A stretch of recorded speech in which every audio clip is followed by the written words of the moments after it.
Ndonse shenjat fizike nuk janë të domosdoshme për të konstatuar se një person është dhunuar, këto shenja llogariten shpesh si thelbësore nga gjyqtarët në Kosovë, ka konstatuar misioni i BE-s për sundimin e ligjit. Vetëm 16% e aktgjykimeve për dhunim kanë qenë dënuese, thuhet në një raport të këtij misioni. Në raport theksohet se nga 31 të akuzuar për dhunim, 15 janë liruar nga akuzat, 12 akt akuza janë hedhur poshtë dhe vetëm 4 të pandehur janë shpallur fajtor. Në bazë të 11 aktgjykimeve që ja analizoi Euleksi, del se mitet mbi dhunimin janë të përhapura te gjyqtarët. Një nga këto mite është se viktime e dhunimit duhet të rezistojë fizikisht gjatë dhunimit.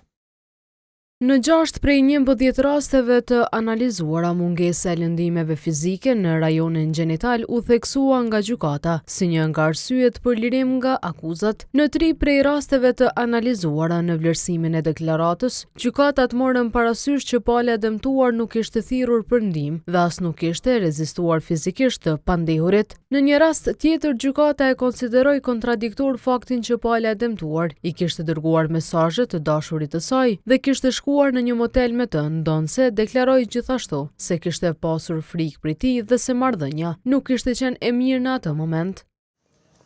Besarta Breznica, zyrtare e programit për adresim të dhunës me baza gjinore në rrjetin e grave, thotë se shteti po dështon t'i mbrojë viktimat dhe se ka probleme në secilën hallk të drejtësisë.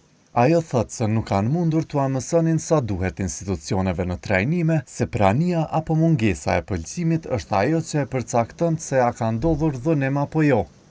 Disa të dhëna prej intervistave që ne kemi pas me gjyqtarët tregojnë që në momentin kur një viktim po shkon me një ambient ma privat me një person, normalisht aty ka me ndodhë diçka, pavarësisht ajo ka jap pëlqim ose nuk ka jap pëlqim për me ndodhë diçka tjetër.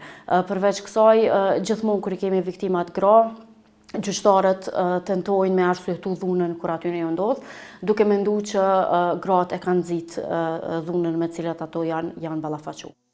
Breznica thot po ashtu se duke mos ia dhënë peshën e duhur fjalës së viktimave, institucionet e mundsojnë rritjen e shkallës së dhunës.